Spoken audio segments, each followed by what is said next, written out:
Ladies and gentlemen, I am the one and only DJ Storms, and I am back with another edition of the Lightning Flash Update right here on YouTube.com, as of course, you already know who I am, Mr. Controversy, and the operator of the best damn Twitter handle known to mankind. This is the Lightning Flash Update for June 8th.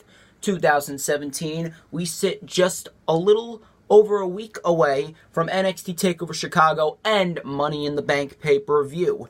Next week, I got a very busy week ahead of me, and I'm going to get this out of the way in the beginning. Do not forget to check out the rundown for NXT TakeOver Chicago 2, which I will post either next Wednesday or Thursday. Do not forget to check out the Lightning Flash Update next week, and of course, the rundown for Money in the Bank with special guest star Dr. Huge. Follow him on Twitter at Dr. Huge Show. But let's get into the weekly show reviews. I actually have a lot of good reports, so stick around to the end. I wish I was starting these weekly show reviews off with a more positive note, but I'm contemplating whether I should even talk about Monday Night Raw, because I feel like I'm going to give myself another concussion. I'm not even lying. I'm not lying. The company will give me another concussion. Elias kicked off the show. Rollins interrupted. He grabbed the steel chair, hit the guitar out of Elias' hand. Mahal then interrupted and attacked. Roman saved Rollins, and they're trying to use Roman to feed off of Rollins' popularity. Jinder Mahal and Elias then defeated Roman and Seth after Elias DDT'd Rollins on a chair and hit Drift away. Elias pinned the Intercontinental Champion. Elias continuing his momentum. And thankfully, this was all we saw of Roman. But it's not like it made the show any better. Hawkins. Kurt Hawkins returned. The man with 200 losses now. And he was defeated by a jobber after Corbin attacked the jobber. And then dumped the table full of tacos on Kurt Hawkins. And then Corbin came to Kurt Angle in the back. And he was named the official constable of Monday Night Raw, being the ears and eyes of Stephanie McMahon. Really? Really? Really? A constable. I mean, I didn't realize that we needed to do Mick Foley commissioner ripoffs in 2018. Corbin, if this is what you had for Corbin, Corbin should have been in the Intercontinental Championship match at Money in the Bank. Because in hindsight, Rollins doesn't need to lose the championship. Rollins could go into SummerSlam either defending the Intercontinental title or competing in a champion versus champion match against Lesnar. Rollins doesn't need to lose the title, though Elias is the right guy to do it. Elias may be the right guy to do it, but I have a feeling it's way too early. Corbin should have been the one competing against Rollins. Elias could have had another role on the show. And Elias should have taken the title off of Rollins at SummerSlam. Now, granted, if Elias wins at Money in the Bank, I'm not going to complain, because I love Elias. He's probably one of the best gimmicks of the modern era that they have going right now. He's like a puppet master. But seriously, you can't put Corbin as a constable when he's improving, and when he has the potential to be a main event guy. You can't put him as a constable. It's going to kill his character, and it's going to kill his momentum. Nia Jax then defeated Natalya. This was just a boring match, and Nia Jax won via technicality because Natty bounced off the ropes, and they played it off as her knee buckled. And she tried to play it off as, oh my god, my knee's hurt, and then Ronda came out. Nia Jax and Ronda had a face-off. It was confusing. I was beyond confused. The match was completely boring. I mean, like, seriously, whoever's booking Monday Night Raw's matches, seriously, needs to switch up their game plan. And then after that, we had something that I thought was going to be somewhat interesting. Braun Strowman versus Bobby Roode, but it was a nothing match. It was absolutely nothing. All it was Bobby Roode delivering a few chops that didn't do anything to Strowman. Strowman went shoulder first into the post. Bobby Roode set up a ladder. Braun Strowman broke the ladder in half, threw Bobby Roode into the barricade. Running power slam, 1, 2, 3, it's over. That was basically the entire match. 8 minutes of nothing.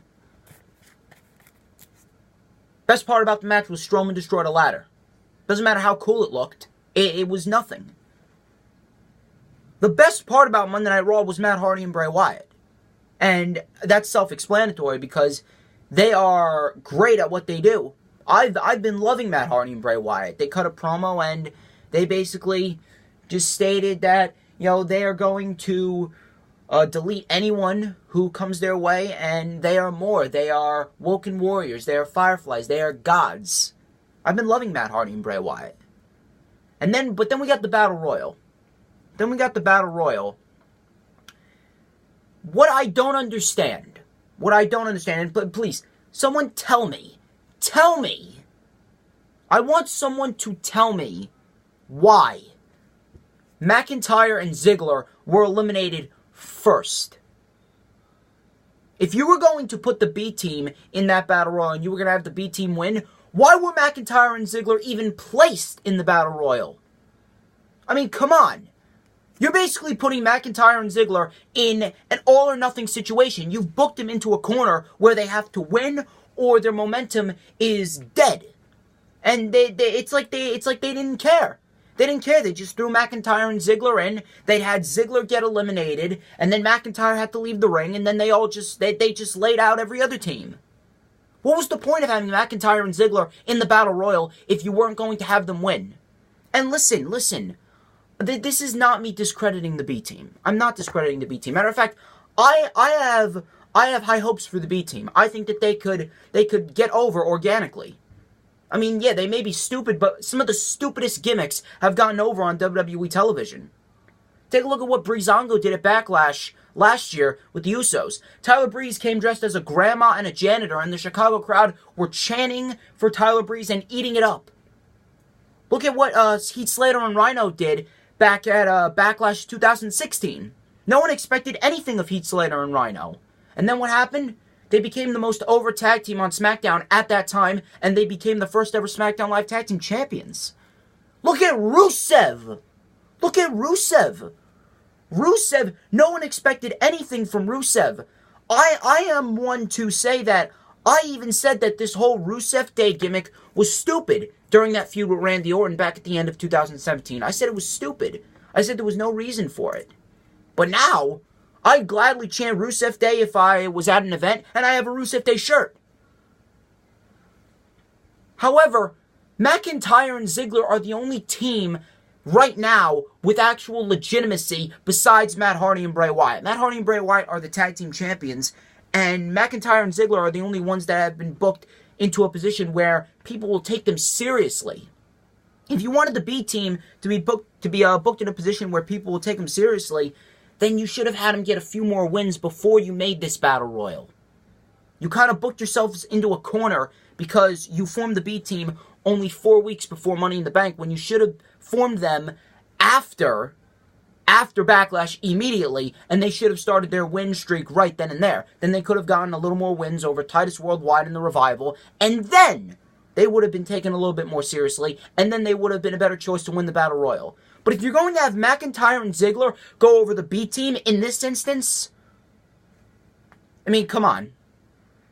Come on, you're doing the B team bad, and you're doing McIntyre and Ziggler bad.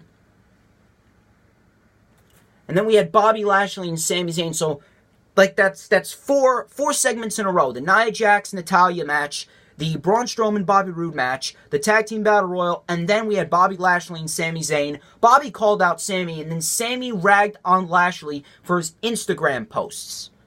And then he called out Lashley for lying that he was in the military. Nothing's going to come out of this feud. Nothing. It's boring. It's confusing, and it doesn't make any sense. The only thing that I hope we get is I hope the match is good. That's really all I can ask for when I watch pay-per-views. I just want to see some good wrestling. Now, hopefully the match is good, but, considering the way that it's been booked, I doubt it. And then on top of that, get this! Jinder and Roman were both interviewed in the back. And Jinder spoke the truth. Jinder was being interviewed by Charlie Caruso, and Jinder said, Roman wants to believe that there's this big conspiracy against him, yet he's had opportunity after opportunity. That's the truth. Even Jinder thinks this storyline is terrible. Even Jinder thinks this storyline is ridiculous. Roman Reigns, he got salty. Roman Reigns got salty because Jinder spoke the truth. And then they brawled in the back, and no one cared. 6-woman tag team match. I didn't even watch it. I didn't even watch it. I was drinking water. I was listening to my music. I was tweeting. I was surfing through Twitter. Alexa walked out on Sasha and Ember Moon, and then Bayley came in, and she swooped in for Alexa, defeated the Riot Squad. Who cares? Fatal 4-Way for the women was announced for next week. Hopefully that's good. Same thing for the men. The men's Fatal 4-Way was also announced for next week, so hopefully those two matches are good. And then Balor and Owens, the only match that I really cared about. The match that could have been a good match, but it went to a DQ because Kevin Owens intentionally got himself disqualified. Then Kevin Owens brought a ladder in the ring, and then Finn Balor hit a coup de grace off the ladder. And then he grabbed the briefcase. If not The Miz, give the briefcase to Finn Balor, because Finn Balor not only needs it, but he deserves it. Terrible episode of Monday Night Raw. Now, SmackDown Live. SmackDown Live's been putting on good shows for the past 4 weeks, and you had to realize and you had to think that at some point it would catch up to them. But when you compare this episode of SmackDown to Monday Night Raw, this episode of SmackDown looked like WrestleMania. Now, granted, it wasn't that exciting, but at least everything on SmackDown made sense. Like, Carmella kicked off the show, and she attempted to expose the vulnerability in Asuka. Asuka then came out, and then Mandy Rose and Sonya Deville interrupted, basically saying that, okay, now I get it. I was a second away from beating Asuka, and Deville was like, no, it's my turn. Paige then came out, and Asuka said, I want both. Give me both of them. And she made the handicap match. I get what they were doing. Mandy Rose and Sonya Deville wanting to prove that they can beat Asuka. Asuka wanting to prove that she's not vulnerable and she's still the same old Asuka. Carmella trying to expose Asuka. It makes sense. I'm not saying it was the greatest segment of all time, but it made sense. And then the match was decent, so I'm not complaining about that. Asuka defeated Rose and Deville. It was a decent match for what it was. Sonya Deville and Mandy Rose are drastically improving. And then after the match, Asuka got hit in the back with a championship by Carmella after Mandy Rose distracted her. And that was that. Carl Anderson then snuck a victory over Luke Harper. That was that. Obviously building towards the tag match at Money in the Bank. Jimmy Uso and Naomi then defeated Lana and Aiden English. There was really nothing special about that. And then we had the contract signing between Styles and Nakamura. And I like how Nakamura was playing mind games with AJ Styles. I like how he took the pen and he's like, this pen's out of ink. He throws it over his shoulder and Nakamura goes, could I borrow your pen? AJ obviously, he's taking his time and he's getting pissed off. Nakamura is looking at the pen and then he goes, this pen is broken. And throws it right back at AJ Styles. And AJ Styles, he gets so pissed off that he cracks Nakamura across the face. And Shinsuke Nakamura pulls a pen out of his suit jacket and signs the contract himself. And then says, last man standing. Nakamura's mind games are some of the best promo work and mind games that I've seen in a long time. Shinsuke Nakamura's heel turn has been doing wonders for SmackDown Live, and I like how AJ Styles is slowly losing his cool. I like how Shinsuke Nakamura is being shown he's getting underneath the skin of AJ Styles, and will AJ Styles be able to overcome that? I like the story that they're telling. I very much like the story that they're telling. Even if the feud has been done to death, I've been liking the story. Becky Lynch then defeated Charlotte. This was actually a good match. Becky Lynch and Charlotte, they have very good chemistry. And I was actually hoping Becky Lynch was going to get the win, and she got the disarm on Charlotte, and she tapped out Charlotte with no controversy. No controversy whatsoever. Good win for Becky Lynch. Looks like Road Dogg's not writing for SmackDown anymore because Becky Lynch is actually getting a spotlight of her own. So good on the writers for SmackDown for giving Becky Lynch a spotlight of her own. Next week, we got a Money in the Bank Women's Summit. Cass also addressed Daniel Bryan at Money in the Bank and says he will dismantle Daniel Bryan and all that other blah, blah, blah.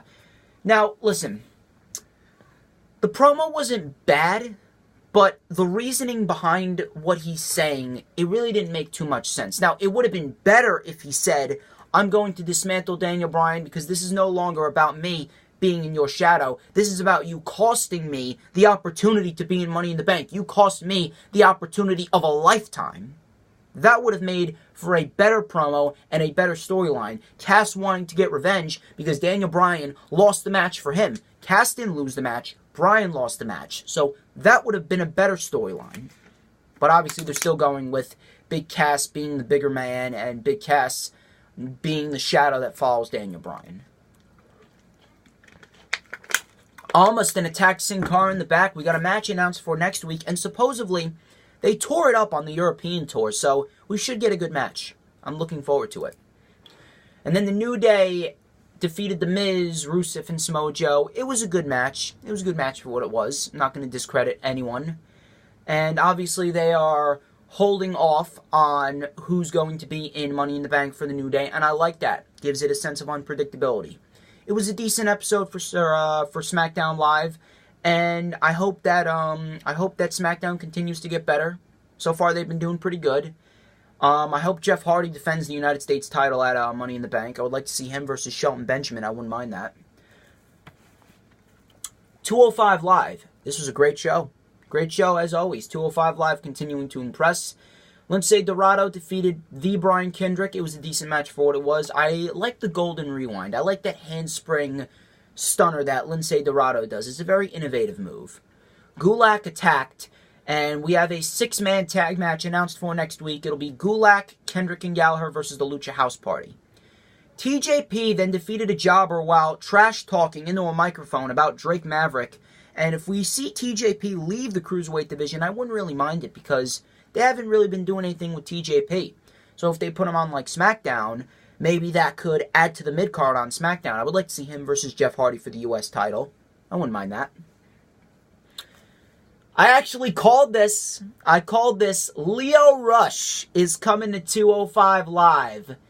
This is a great addition for 205 Live. Lio Rush being in the Cruiserweight division will only enhance the Cruiserweight division. And I believe that Lio Rush is going to come to 205 Live, and his first major feud will be against none other than Akira Tozawa, because Akira Tozawa is a very likable babyface, and he is slowly treading into the Mustafa Ali territory. So, Lio Rush versus Akira Tozawa for Lio Rush's first 205 Live feud, that would be pretty good.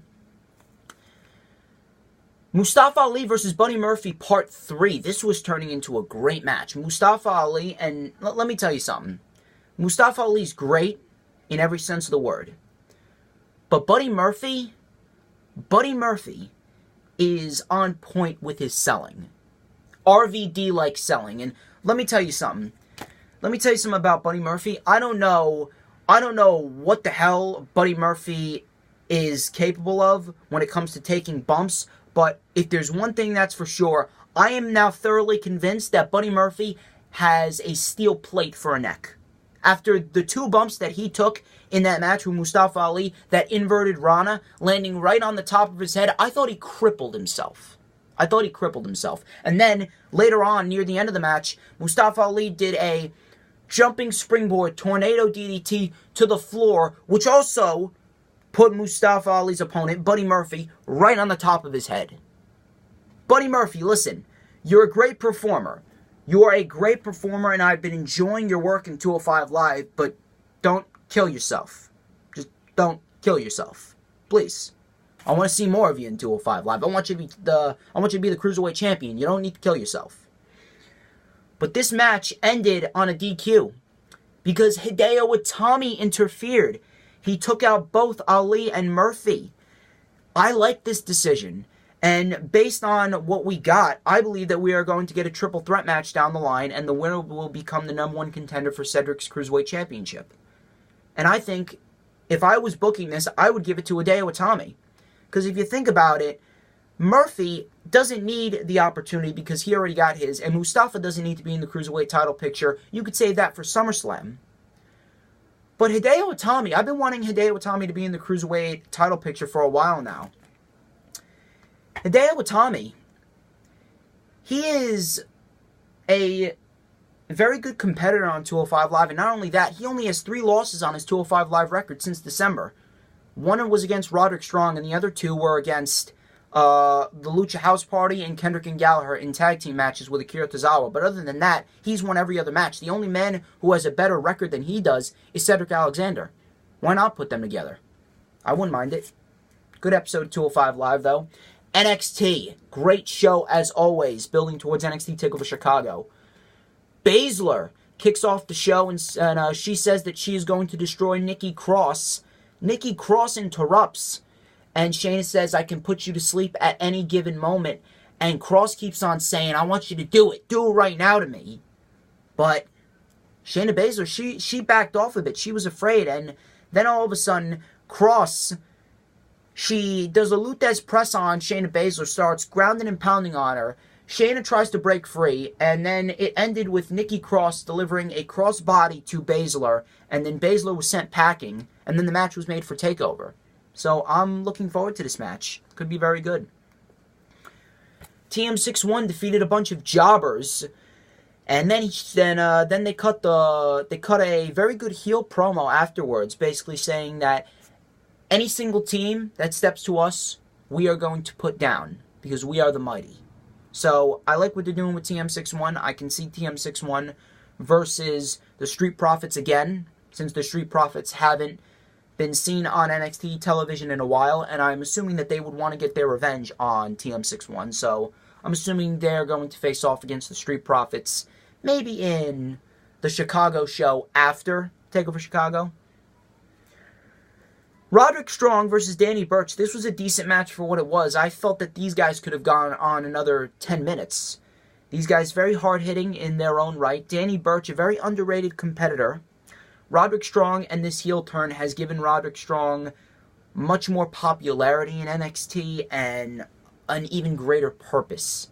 The Undisputed Era, Pete Dunne and Oney Lorcan came out. There was a brawl on the outside, and all of a sudden, Adam Cole distracted Danny Burch as Danny Burch had a crossface, like a Gargano escape, in on Roderick Strong. Roderick Strong took advantage of the distraction, hit the backbreaker on Danny Burch, and Roderick Strong won. And then Dunne was attacking Roderick Strong. Kyle O'Reilly interfered, and Pete Dunne caught the end of Heartache by Strong. We had EC3 versus Cassius Ohno announced for next week after a little segment backstage. EC3 just acting like a dick, asking, why are you taking pictures of Cassius Ohno when you got the top 1% here? So I'm looking forward to that match. Black cut a promo as well, and he promised that Sullivan will fade to black. Kairi Sane defeated Lacey Evans. This was a very good match, and Lacey Evans, she tapped into her inner Kevin Owens as she did a springboard from the middle rope to the top rope and did a moonsault to Kairi Sane, but missed. So, a Kevin Owens-like maneuver. I'm liking what Lacey Evans has been doing. Kairi Sane obviously won. She came back with the flying kabuki elbow, the sliding D, 3 spears, and then that insane elbow. So Kairi Sane on a road to redemption, and she could be looking towards an NXT Women's Championship match at TakeOver Brooklyn 4. I would very much like that. So we also had Aleister Black speaking next week. And then Ciampa addressed the NXT universe. And Ciampa basically went on and on. What are you going to do? I dropped my pen. I don't cut and edit. I don't have time for that. But Ciampa addressed the NXT universe. And Ciampa basically stated that, you know, Johnny Wrestling's turned into Johnny Badass. But really, this is all Johnny's fault, because Johnny Gargano, he attacked me and I was just defending myself against the madman known as Johnny Gargano. Johnny was the one who crippled his own wife. And Ciampa obviously just getting tons and tons of heel heat, just getting, you know, you suck. And he's sitting on the top turnbuckle, and my favorite part was when he was hearing the you suck chants and the you tapped out chants. He was just sitting on the top turnbuckle, leaning over, and goes, Yeah, that's awesome. It's awesome. And while he was doing that, I was laughing so hard. Ciampa just saying, that's awesome, as the crowd was chanting, you tapped out and you still suck. Johnny then came out and he was being held back by a few security guards. A brawl broke out into the stands, and all of a sudden, then it transpired back into the ring, and then Ciampa, he put Gargano in the Gargano escape, just the ultimate sign of disrespect, and then out of nowhere, Johnny Gargano broke free, threw Ciampa into the LED board. Ciampa was busted open right here, and just dripping blood down his face, and Johnny Gargano brought him down to the floor and locked him in a Gargano escape. And what a beautiful sight it was to end that episode of NXT television. This match could very well be better than their match at TakeOver New Orleans. I don't usually say this, but if the one in New Orleans was a 5-star rated by Dave Meltzer, this could be a 6-star. Mark my words. Great episode of NXT. Now on to the news, rumors, and reports. I got some very interesting reports. Now, according to Cage Side Seats, Braun Strowman and Ember Moon are the current favorites to win their respective Money in the Bank ladder matches. One of two are correct. I'm okay with Ember Moon because you have a big opportunity to set up for Ember and Sasha at WrestleMania, at SummerSlam of this year. But Braun Strowman doesn't really need it. If you're asking yourself who really needs it, I would give it to either Balor or The Miz. Most likely The Miz, because I feel that The Miz's storyline with Daniel Bryan is bigger than Balor's Universal Championship rematch. Now, they could still book Balor versus Brock Lesnar in the future, but I doubt that they're going to do that at SummerSlam because WWE, when do they do anything right concerning a guy like Finn Balor? But Ember Moon, I will be okay with. Braun Strowman, no. The Miz is the correct man to win the men's Money in the Bank ladder match, but if they're going with Ember Moon, then Cage Side Seats, I hope you're right on that aspect. Next, this is actually pretty interesting. According to skybet.com, the highest betting odds for WrestleMania 35's main event is Ronda Rousey versus Charlotte, which is what many people have been expecting for the past few months, that WWE is already set in stone to have Ronda versus Charlotte in the main event of WrestleMania. First time ever women's main event of WrestleMania. Now, granted, I think it would be a good match, but over a storyline like Daniel Bryan and The Miz for the WWE Championship, no. Daniel Bryan versus The Miz is the perfect main event for WrestleMania because you put those two last, and the story that is being told with Daniel Bryan, The Miz robbing Daniel Bryan of his opportunity, Daniel Bryan going through hell and high water to win the Royal Rumble and get his rematch against The Miz, that's good television right there. That's perfect. That is probably one of the best storylines that you could put forth since Daniel Bryan's storyline at WrestleMania 30. Now, if you're comparing this to another Roman Reigns event, my God, sign me up for Ronda Rousey and Charlotte. If you're comparing this to another Roman Reigns main event. But if you're comparing it to Daniel Bryan and The Miz, I would rather take Daniel Bryan and The Miz over Ronda Rousey and Charlotte. But ultimately, WWE is too stupid to actually book a good storyline for the main event of WrestleMania. So most likely they will do Ronda Rousey and Charlotte. But if you're talking about Ronda Rousey and Charlotte versus Roman Reigns and another part-timer in the main event, it's really the less of two evils. And I take Ronda Rousey and Charlotte over another Roman Reigns main event any day. I got some news on the women's tag team division that a lot of people have been speculating. Now, for those of you who are thinking WWE might create women's tag team titles based on all the 6 women tag matches that they've been having, Mike Johnson of PW Insider reported on PW Insider Elite Radio that there is no talk of creating women's tag team titles, which is a good decision. The women, they don't need tag team titles. Now, if you want to do cruiserweight tag team titles, I have no problem with that because it gives the cruiserweights a secondary title to fight for rather than just the cruiserweight championship. But I like this decision. WWE is doing the right thing. No women's tag titles. Just focus on the single feuds, just like NXT is doing.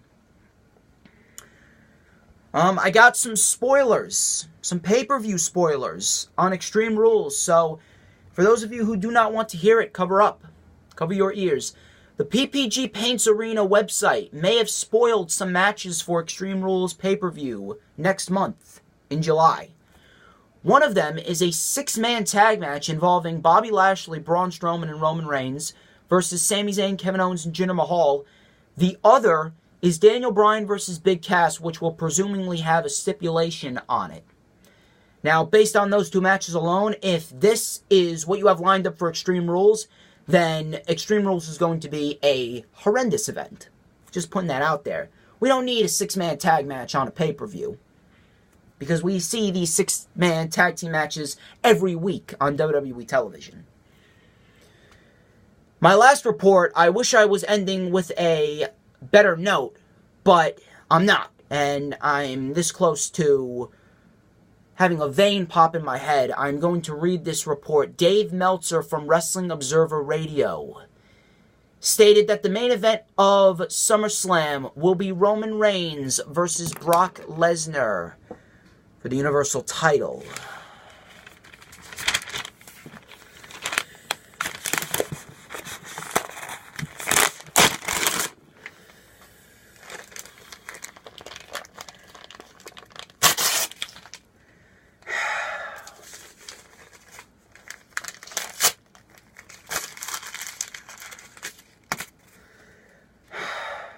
If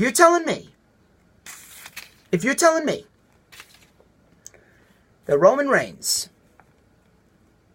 is going to beat Jinder Mahal and automatically be considered for a Universal Championship match against Brock Lesnar after he lost the Intercontinental title to The Miz, lost the Royal Rumble, lost at WrestleMania, lost at the Greatest Royal Rumble, and lost his Money in the Bank qualifying match, then my God, someone start a riot right now and burn WWE headquarters to the ground. Roman Reigns does not deserve another match with Brock Lesnar, let alone for the Universal Championship. If you want to talk about who should be challenging Brock Lesnar should either have Rollins or Balor. Rollins is self-explanatory because Rollins has been doing some of the best work of his career. Rollins is easily the most believable babyface on Monday Night Raw to take the title off of Lesnar. And you could do it in a champion versus champion match, or you could just have Rollins go on a Road to Redemption tour and then just take the title off of Brock Lesnar at SummerSlam with no controversy. Balor, he never got his Universal Championship rematch. You put him in a match with Brock Lesnar, make it a no-holds-barred match, and bring back the Demon character, Balor could be turned into Daniel Bryan. There's only one other man that has been able to emulate Daniel Bryan, and that's Johnny Gargano. But if you put Balor in that position, after the matches that Balor has had, and Balor has put on some of the best matches of the modern era with a lot of big guys. He's beaten a lot of big guys and put on a great performance against a lot of big guys. Guys like Joe, guys like Wyatt, guys like Owens, guys like Braun Strowman. What's stopping him from doing it against Brock Lesnar? If this happens, I'm going to do the same thing that I did for WrestleMania. I'm going to shut it off and I am not going to watch the damn match. WWE is the most pathetic company on this earth if they are going to put forth Reigns and Lesnar again.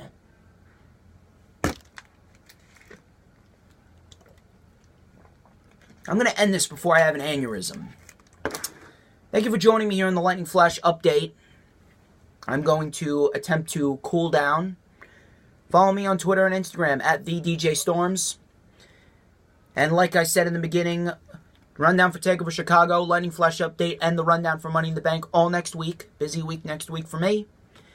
And ladies and gentlemen, I'm the one and only DJ Storms. This has been the Lightning Flash update, and you have a great weekend.